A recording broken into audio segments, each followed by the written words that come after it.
Hey everyone, welcome back to another quick how-to. In this video, we're going to show you how you can delete this Lego Fortnite on your PC. The easiest way here to basically delete this game is by going to your Epic Game Launcher. So you can go to search bar and here search for Epic Game Launcher. And once you open this launcher here, as you can see, just need to click on this library right there at the top left. And basically here you will find all your downloaded games. Now if you want to specifically delete this Lego Fortnite, you want to click on these three dots on the Lego Fortnite right there at the bottom. So you'll find that three dots from here. Now once you click on this one, an option shows up. You just need to click on uninstall.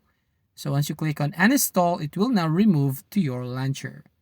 So that's all. That's how you basically delete this Lego Fortnite. So thank you for watching. If you find this video helpful, please leave a like and subscribe to our channel.